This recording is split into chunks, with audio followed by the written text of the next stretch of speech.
co-host extraordinaire, Stacey. Stop. Stacey. Hey, how do you want us to install this water heater? And then my coworker was like, I don't know, install the water heater. Like, why are you even asking me? He's like, well, I don't know if you know, but what you designed, it can't physically fit through the front door of this building. My class is only 40 minutes. So we have to get this done in 40 minutes. You have to clean up in 40 minutes. And then it also, when you use the miter saw, a lot of kids are scared of the miter saw, and you just see the difference in their confidence when they come in here compared to when they leave. They're excited. Be announcing a new county that's going to join us in Maryland, so we continue to spread it. And I'll say my peers across the country are starting to take this and adopt this at their local IEC chapters. Either AI assistant tools, you have AI master builder tools, and then you have kind of a bit of both that are 1 foot in BIM, in current processes, and 1 foot in AI. Said, Brett, in life, opportunity meets you at your level of preparation. She said, here's the keys, go forth and do great things. Good morning. It is morning huddle time. Stacey, how are you today? This is Chad Prinky. Sorry, Chad Prinky here this morning with Stacey Holson. Sound good.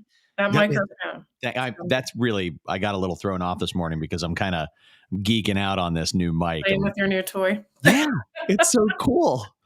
I really like it.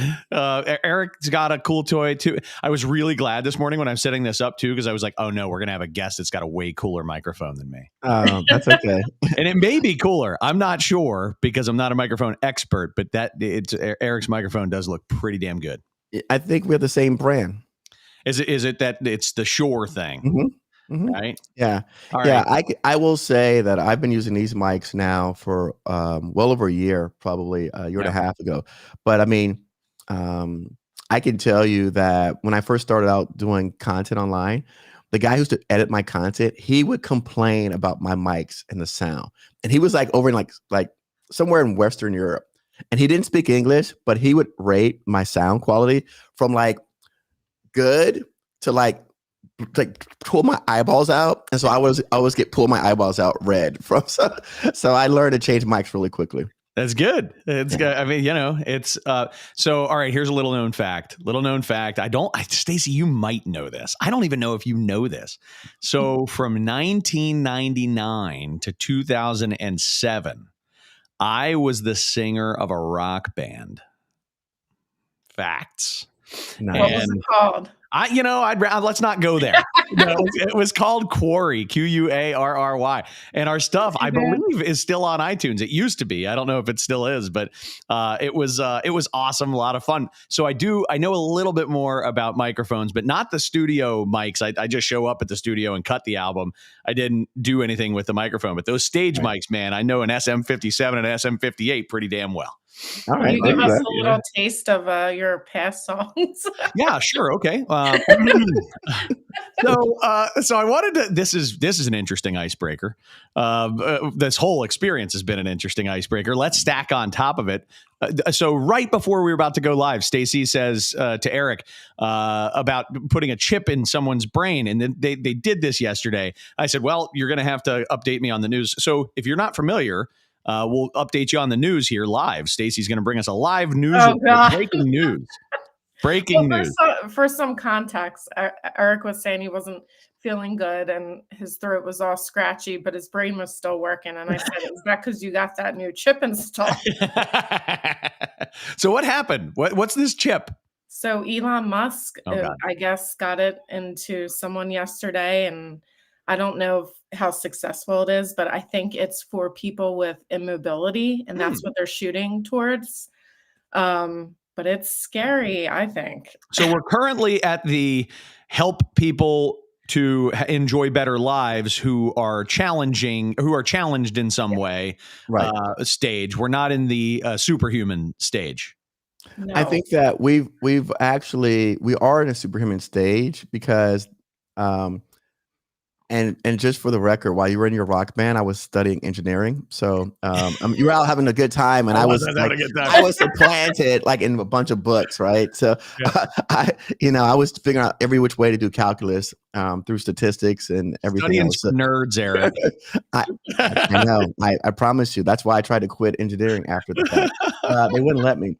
But the fact is, we've been already helping enhance people's mobility through robotic components in their parts. So we've already been doing that part. Yeah. So this is taking it to the next level. It's a new exciting world and also a little scary. But Stacy, if they help us to live to 130 or 50, you don't want it? No, I don't need to live that long. Yeah. That's that old school Pennsylvania answer. I love that. I like that. He's like, nah, I'm good. So my grandma's 96. I was up there visiting with my grandma a couple of weeks ago, and I said, "Oh, how are you?" And she looks great, and she's all the way with it. She looks me right in the eye. She squares me up as I'm leaving, and she goes, "Chad, this is too old." That's what she said. She goes, "This is too old. Don't do it." I get it. That's funny. My mom is 80 and my dad's 83. And so she's concerned all her friends are dead. So no one's going to come to her funeral. Yeah.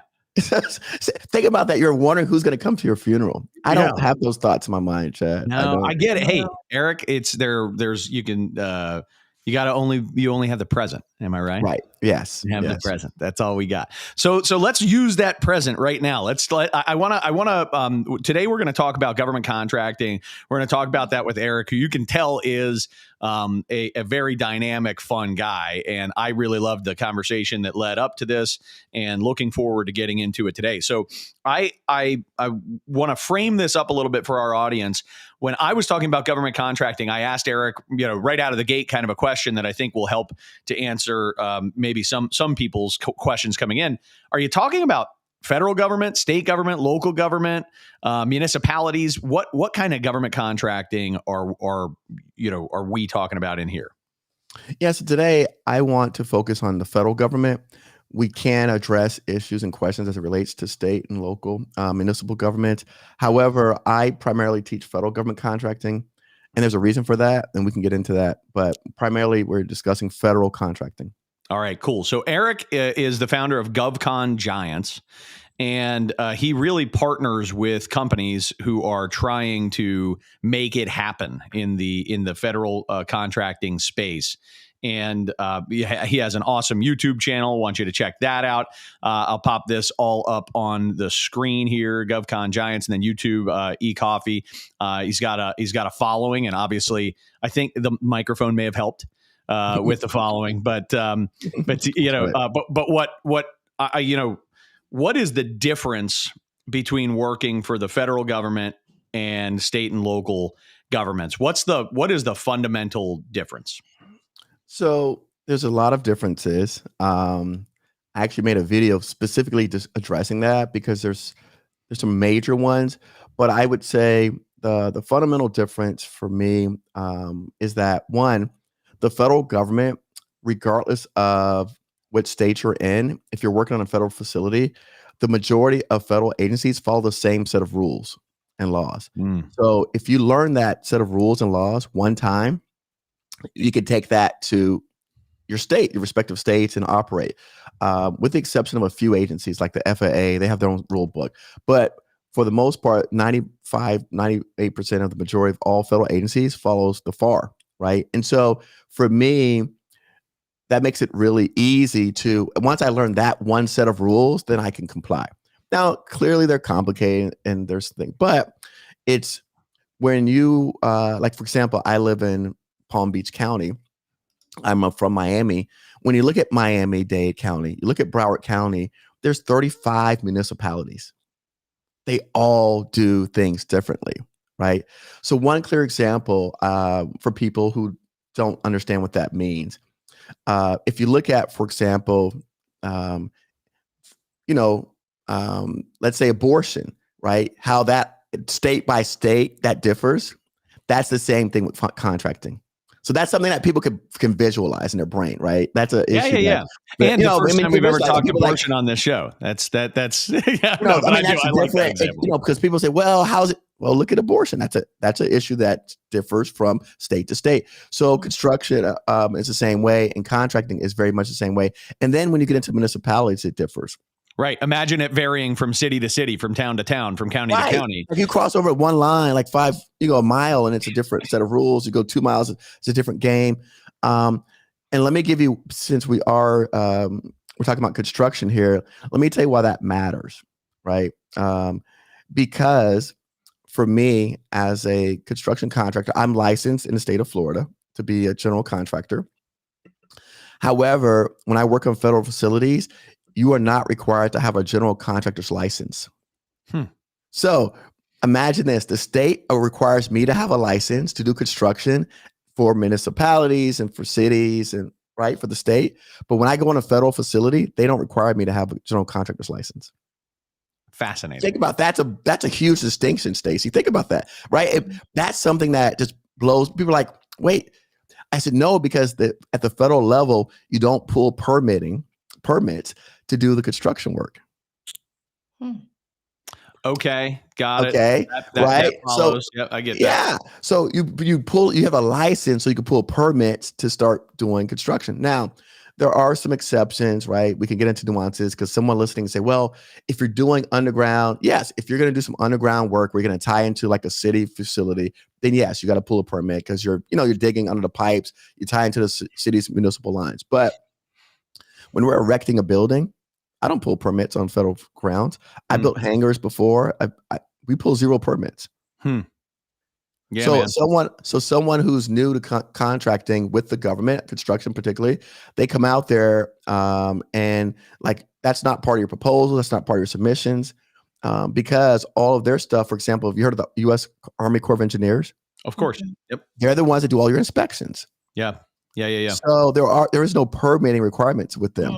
So they come out, they're the ones that write the scopes. They determine qualifications. And then when you start working on it, you call them and they do inspections. But there is no local municipal permitting required. So your license means nothing to the federal government. Got it. All right, cool. And so if I'm a contractor and I've been, I know a lot of very successful, sizable, mid-size, even large contractors that we work with, from a consulting capacity. And I will frequently get into this topic of like, all right, as we look out for the next 3 years and you consider all the different sectors that you want to be doing business in. Currently, you're in multifamily and you're in retail and you've got colleges and universities. We should look into expanding into I don't even get the word out of my mouth. And they're like, government, nope, we're not interested. And so what would you say to the people who have that gut reaction? So whenever that I've heard people say that, normally it's because of a story that someone told them. It's like a folk tale. Right. Yeah, it is passed down through the generation. Yeah. People pass down these folk tales. Right. It's funny because surprisingly, people tell me things like, oh, these are all minority contracts. We don't qualify. I said, well, why is it that the biggest companies in the world do it? Yeah. Interesting. I just have to make the logic, is it the math doesn't math? So it's like, oh, no. What you hear on TV, right, that they project are minority contracts. By the way, I want to clarify something. At the federal level, there is no such thing as minority contracts. What? It doesn't exist. The word minority is not used in any context. They're small business contracts. Interesting. So it's for small businesses. Yeah. Right. So there's veteran contracts, there's opportunities for women, but there are no such, there's socioeconomic in terms of like, you can't be rich, right? But there are no such thing. So again, now at the state and local levels, there are, right? But at the federal level, there's small business contracts. So again, these are old folk tales that I'm not saying in the past, these things didn't exist. But again, if you are like some of the people who are doing commercial, some of the mid and large businesses, those people are older. Right. And so in their days when they started, those things existed, right? Back in the 90s and the 80s, some of these things existed. I wasn't around. I've read about them as well. Right. But those things have been long gone in the Bush era. right? So they got away with that stuff at the federal level back in like the Bush eras. Interesting. So I'm sorry. Right. See, what'd you say? I didn't know that. I thought of course not. People assume these things because people make a lot of assumptions. Oh, they do zero research. That's why I said they're folk tales, right? That keep carried along. Because I hear these are what people tell me all the time. And I said, they go, oh, those are all minority contracts. I said, really? I said, I've never seen a minority federal contract since I've been doing this. And I've been doing it since 2007. It's the you use that term assumptions. I think we, as humans, we all do it. We make this, right? Our brain creates shortcuts to keep us from having to think about things that we've already made our mind up about, right? Like, right. It's like when my 10-year-old is, or your 11-year-old is like, no, Dad, I don't like mushrooms. And I'm like, well, the last time you did that, you were 4. You don't know. Like, you have no idea anymore.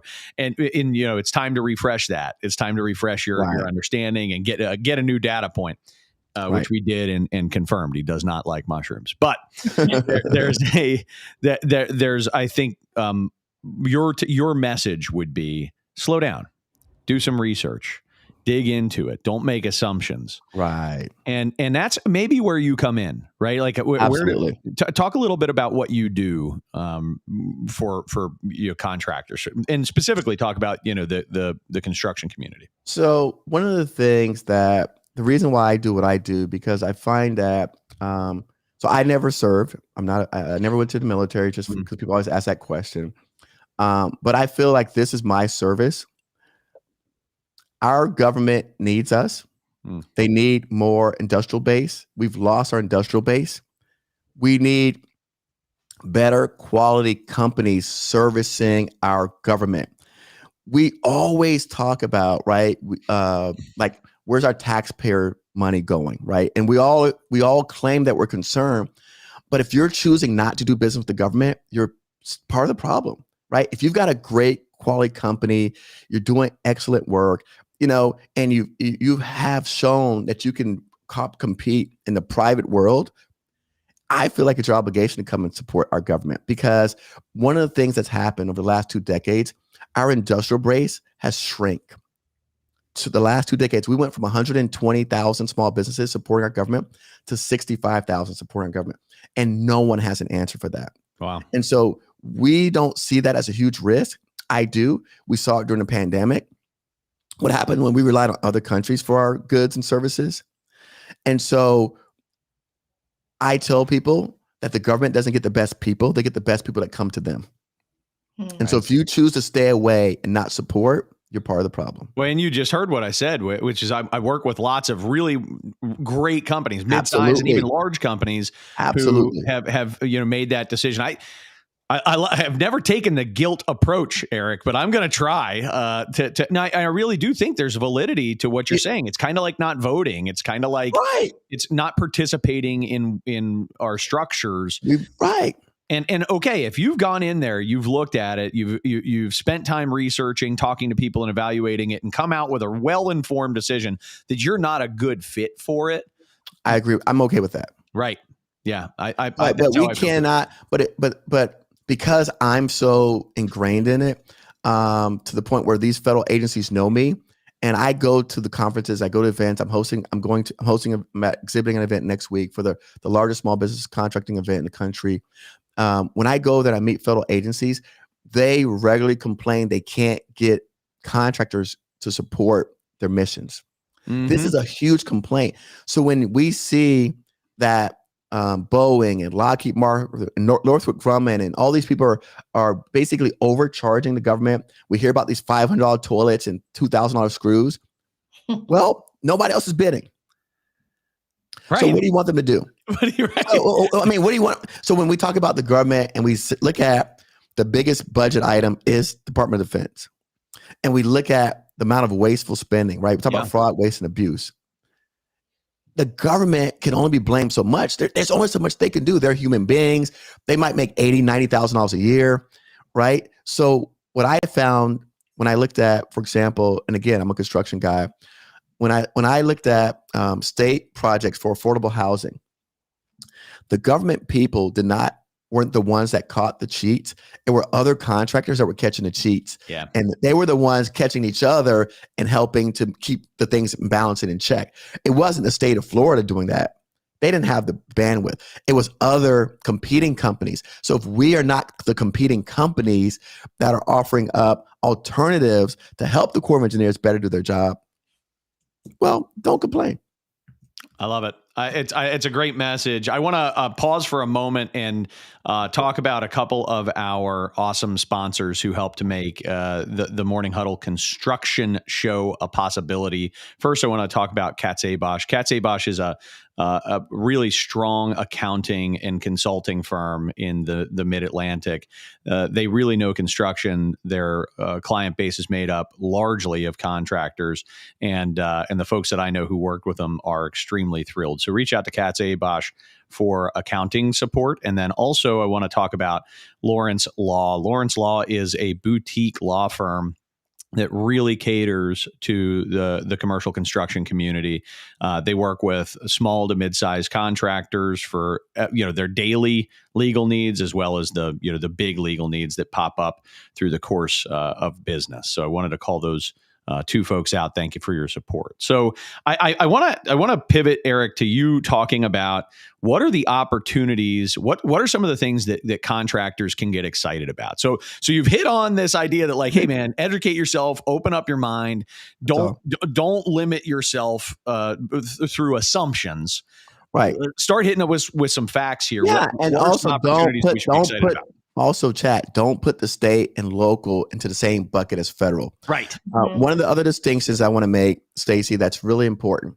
And again, as a Miami resident contractor, whenever we have hurricanes and natural disasters, okay, do you guys ever notice that the states raise their hand to declare it a natural disaster site for some reason? Anybody know why they do that? No. Why do you declare your state a natural disaster? Well, because you want federal money. Right, bingo. Right. Because you want federal money. So how is it? So what happens is they get contractors to do work at the state and local level without having a money for it. So then people's monies are tied up until they can declare it a natural site. So then they can get federal dollars. The federal government will not issue a contract unless the funds are already there. Got it. So if you've been burned by your local school district or your local cities, it's because they can't have unbalanced budgets. The federal government just prints the money, so you don't have to worry about that. So, hey, listen, I just want, because people say, well, I tried local and I city. That's not the same thing. The city government will happily give you a contract, Chad, and will not have the budget. And they know it. They will say, well, don't worry, we're going to go ask the federal government for it, and then we'll get it, and then we'll pay you later. But right now we need this project done because it's an earthquake, it's a firestorm, it's a hurricane. And so it probably works out way more often than it doesn't work out. But sometimes, my friends, we've been on the hook for 6 months, 8 months. When the pandemic happened, the state of Florida told me they'd pay me in 10 days. I didn't get paid for 5 months. They signed a contract, said they would pay me in 10 days.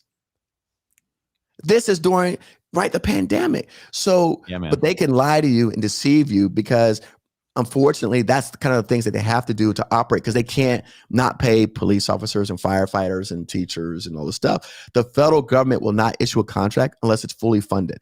So that would never happen. So I just want to say that real quick. Yeah, that's great. Another great data point. So what are some of the opportunities that are coming? I mean, obviously, there's a massive infrastructure bill. That's got to carry. So let's talk about some opportunities, and let's talk to some of your mid-market clients, right? So when we look at, for example, one of my, we had someone go out this past week in Dallas, Texas. They visited with the Corps of Engineers out there. They said that they only have 2 large contractors and that they have too much work and they can't find more large contractors. They're bringing in brand new planes like F-16 bombers that they have to build the infrastructure to support building the planes. When you go up to like a place like Connecticut and Rhode Island, same thing. There's companies that are winning these ship contracts to build the new submarines. Well, the new submarines are 400 feet longer than the old submarines. So all of the infrastructure to support building them has to be taken down and put back up before they can start building the subs. So we're talking about, I mean, not just the streets and roads and stuff like that. We're talking about I built simulator buildings to put a simulator in for the new refueling planes. So if we think about every time we got to build a new helicopter, new planes, new subs, all the infrastructure that's used to support the construction of those planes and boats and stuff needs to be rebuilt. That's a big pot of money that only large companies can do. The small guys can't build a submarine bay. It's got, because you're talking about doing work under the water, right? Extending it out. Yeah. So that's not for a little guy. Yeah, no doubt. You can't build hangars for the refueling jets. That's not a little person project, right? So we need some of these mid-tier companies, right, coming in that has the bandwidth to be able to, one, bond it, because what we find is that the government's going to require bonding. So yeah, they don't require a license, but you got to put up a bond. Mm-hmm. So that's the way they protect themselves. So they're not silly in a sense where they don't know what they're doing. They've been doing this a long time. I find that they actually do a much better job than the state and locals of getting work done, because they don't always choose the lowest bidder. Unlike most of the municipalities, they try to run you into the ground. So you're not playing that game where you got to be a handyman to make money. Most of my friends that work at the VA hospitals, once you get above 5 million bonding, they find the competition is very thin. So once you start getting into 50 million bonding, you can imagine there's only a handful of people that can do that kind of work. Yeah, absolutely. So for me, I would say so when you look at it, a lot of people are looking at just infrastructure, like the stuff that they see every day. But think about all of the planes, tanks, subs, all that stuff. The facilities that are used to support building those also are outdated and need to be redone and need to be expanded. So there's all that opportunity that, to me, exists for the mid-tier market persons.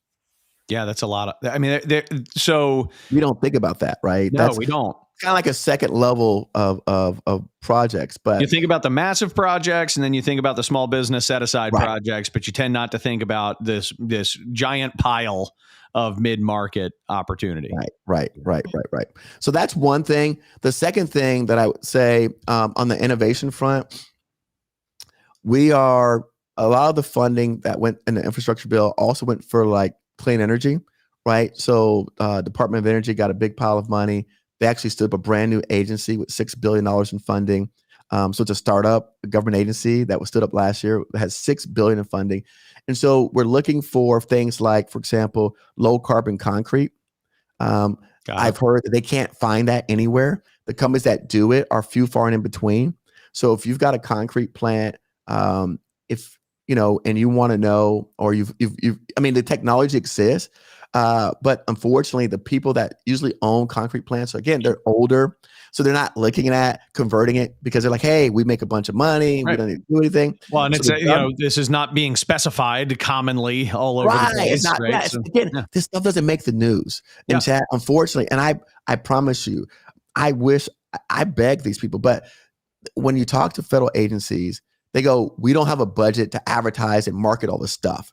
So if you're not going to conferences, you're not on their industry day events, you don't really hear about it. And there's so many websites, and it's so scattered that it's hard to publicly publicize it. And so I think I do a good job of that, is basically broadcasting and showcasing the opportunities to the masses as best as I can, right? Given my platform. I love it. Yeah. I think that's Stacey, what kind of questions do you have, or do we have from the? Oh, go ahead. I was actually going to talk about one of the questions that someone just put in there, Henry Mickelberg. Yeah. Go for it.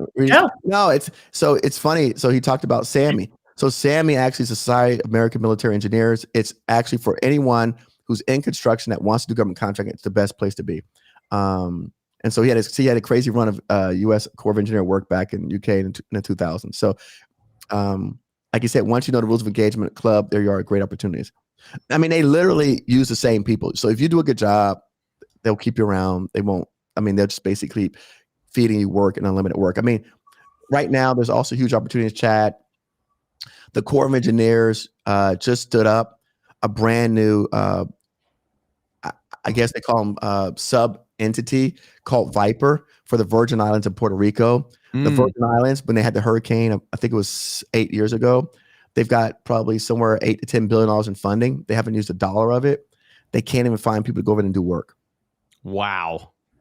I mean, I'll go. Money's there. It's sitting there and it's ready to be spent, and they can't get people. I mean, they're so vast.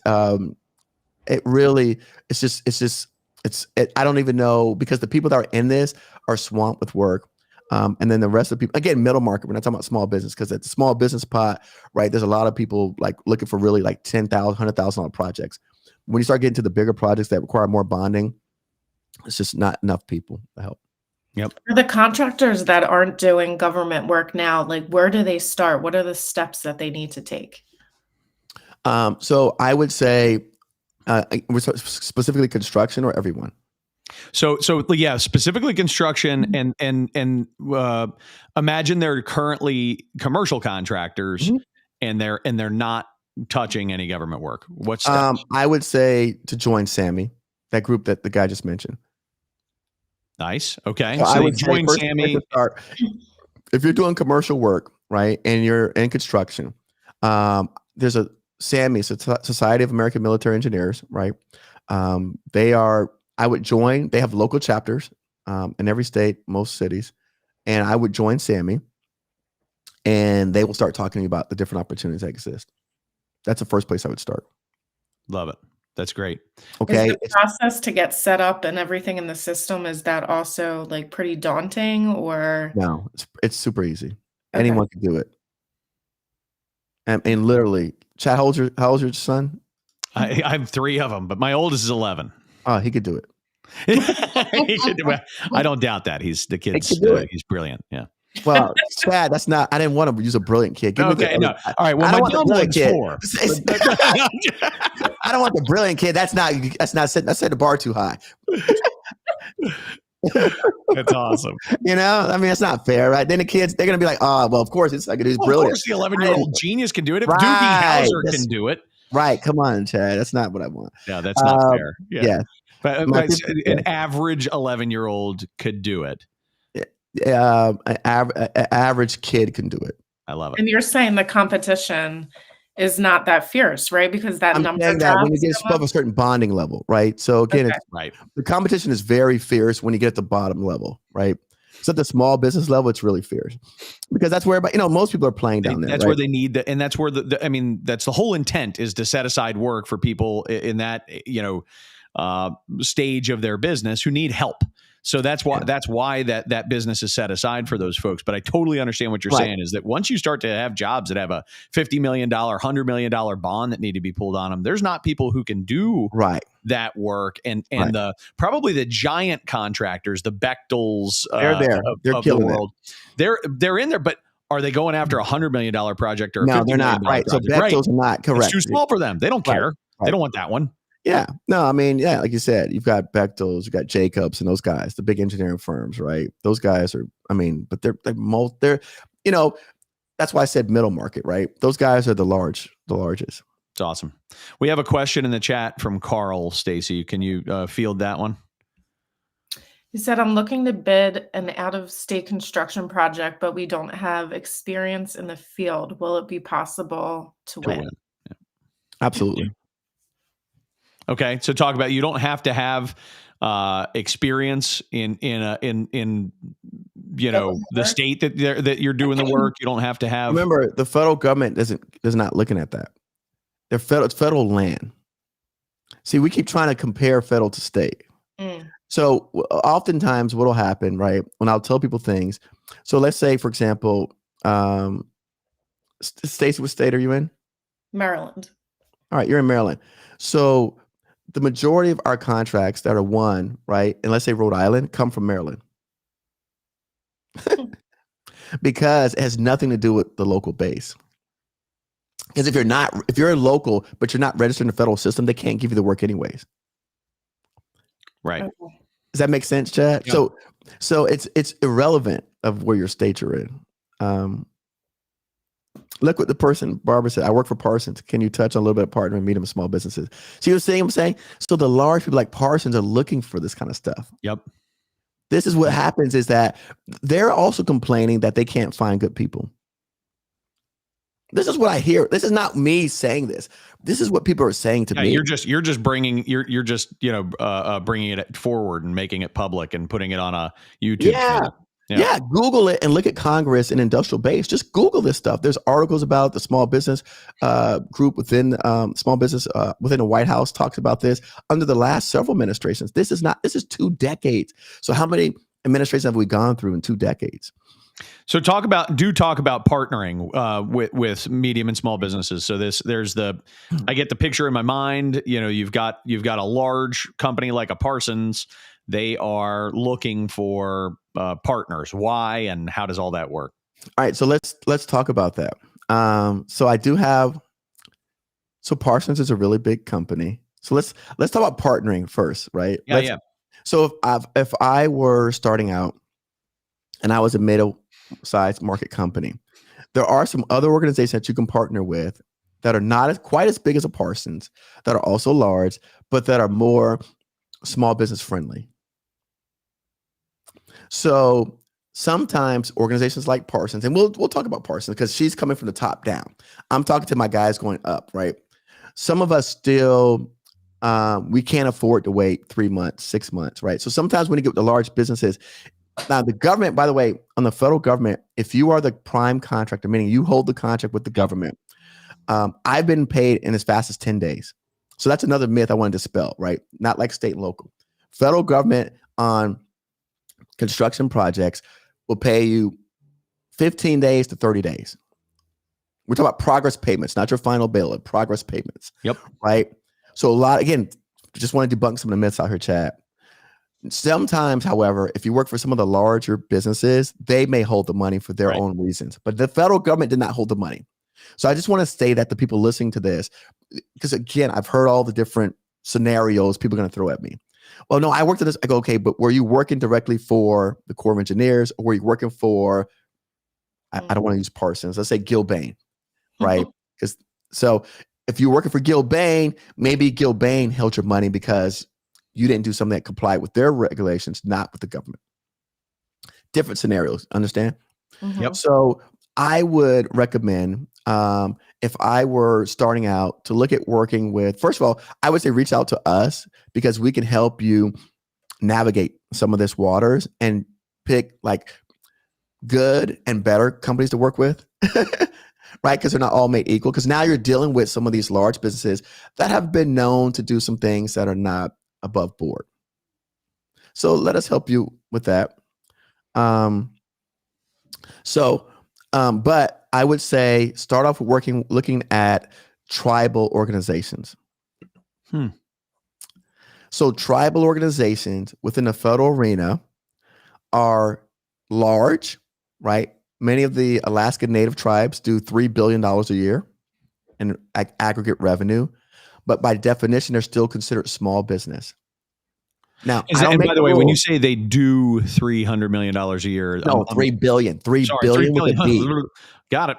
When you say they do $3 billion a year, I'm in my mind, I'm picturing oil revenues. Is that right or is that wrong? That's wrong. They do construction, they do IT, they do infrastructure, they do engineering. Wow. And they pool their money? So they actually have. So a tribal entity is a lot like I don't know, like a CACI or like a SAIC or like a. Oh, really? Okay, got it. So they're allowed to create multiple. They create an umbrella portfolio of companies underneath them, where each one of those subsidiaries is doing a couple $100 million, and so they have 10, 20, 30 subsidiaries. I had no idea. Yeah, no, I know. Well, most people don't, right? Well, that's good business, though, man. I like that. Yeah. Now, the reason why I like them, okay, is because even though they're a $3 billion company, because they have all these different subsidiaries, they still operate like a small business in most parts. So you can still talk to decision makers. Yeah, you can get to humans. Like, you got a problem with your money, you can go down there. Like, I'm a practical guy, right? So like, it's not so far removed where you're like trying to reach Jeff Bezos. Right. Or Elon Musk. You're not getting Elon Musk. Or the president or whatever. Like, you're not getting these people. Yeah. So whereas a Gilbane, you're not getting Mr. Gilbane. Right. You're not getting them. So the tribal entities I found, chat, when I started off, and I've had my ups and downs of business, but I've always found that they've supported me.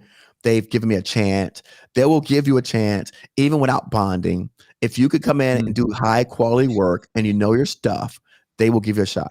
That's cool. And by the way, because they get a lot of these small business contracts, you don't have to worry about the whole competing and the bidding. They've already did all that. They're just looking for good quality contractors.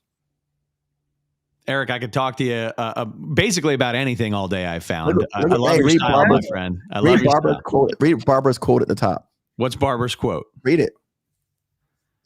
You got to say. And the natives do not have to compete. They just are awarded tax orders based on their status. Task orders based on their status. That's right, baby.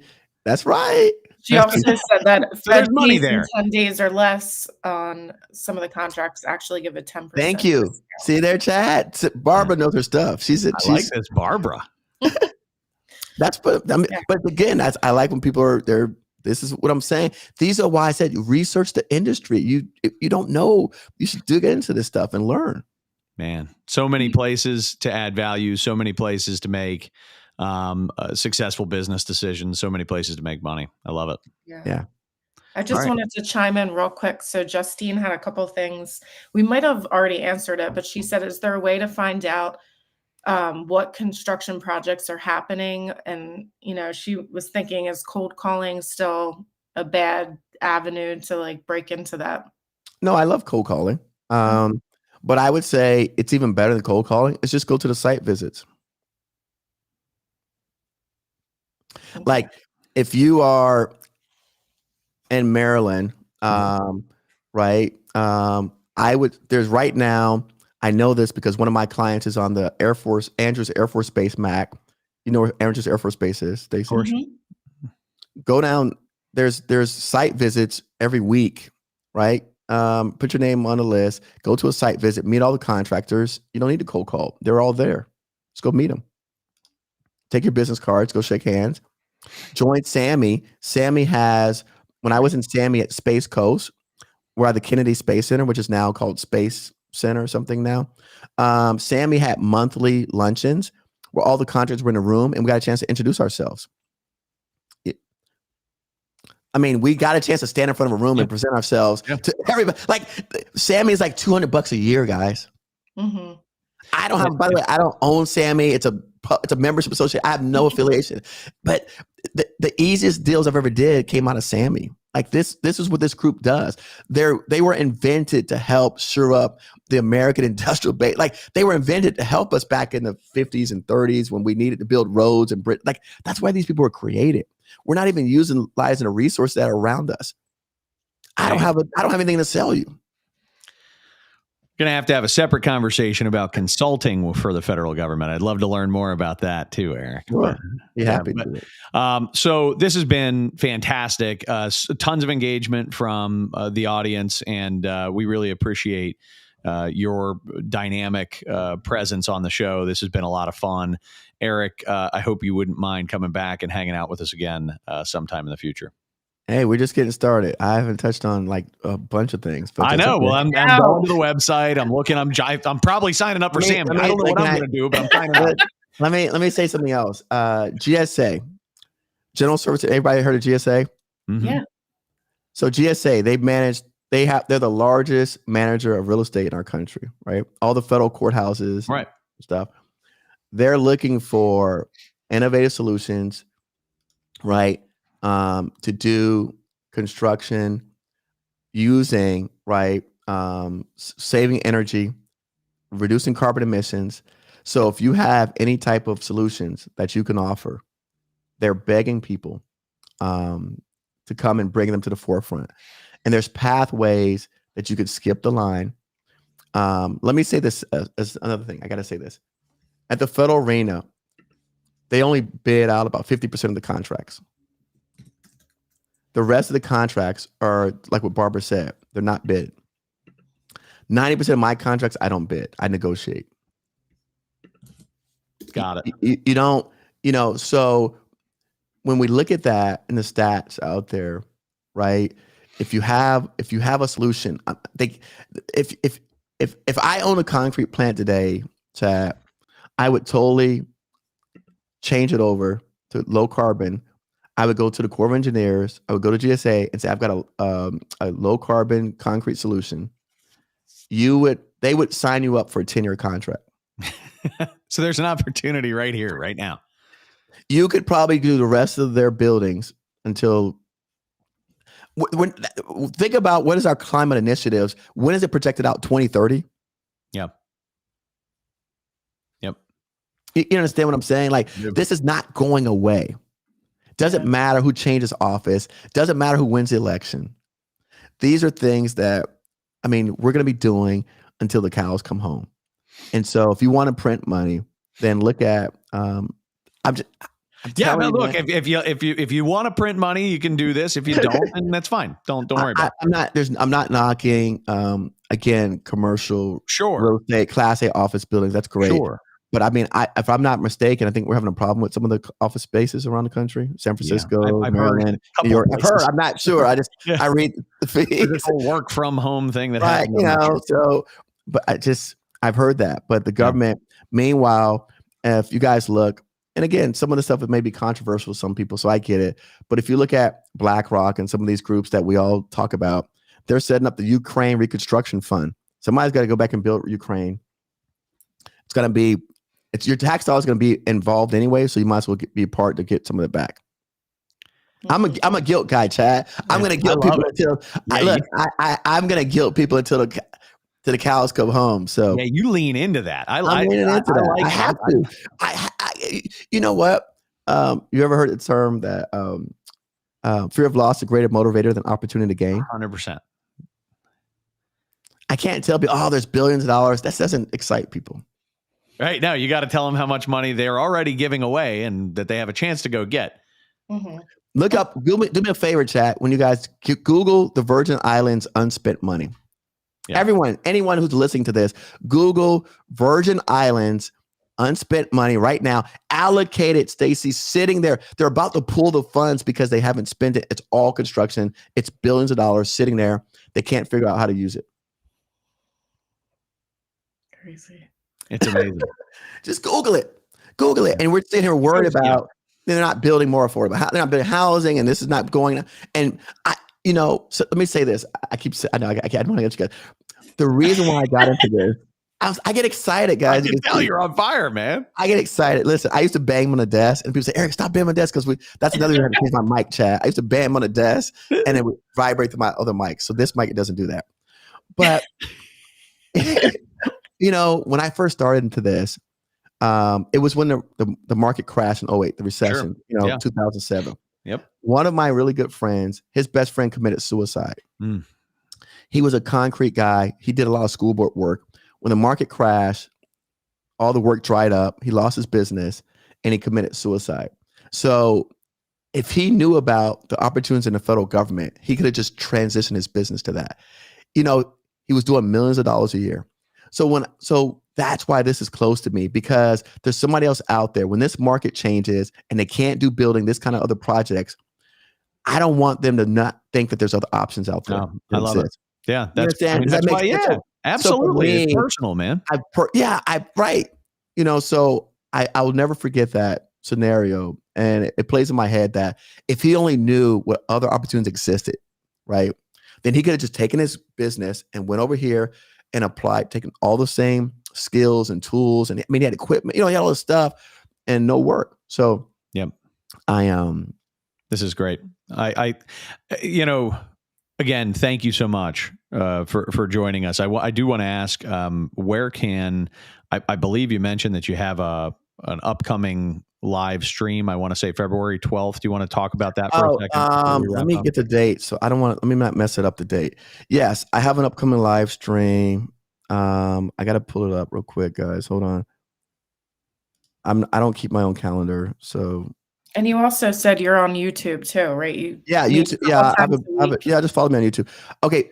So February the 12th, the day after Super Bowl, we have a live stream at 7 p.m. It should be up today. You can reminder where we're going to be interviewing the Department of Energy, talking about specifically opportunities to do business with the Department of Energy. Think about this. We're going to have a federal agency do a live stream on YouTube on my channel. This is the first time ever. By the way, I have a big announcement also to make that same day.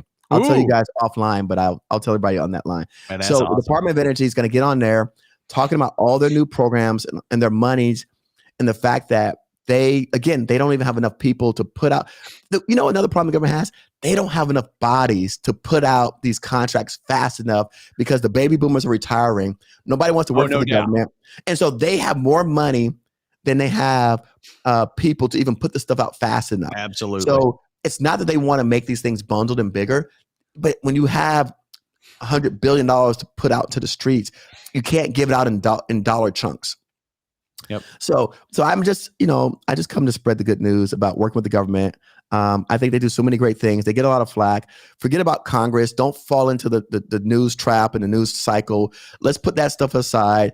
Let's put all the other things aside. We've got a lot of bad things in our country, but we're doing a lot of things right too. So we agree. We agree. It's all what you focus on, right? Yeah.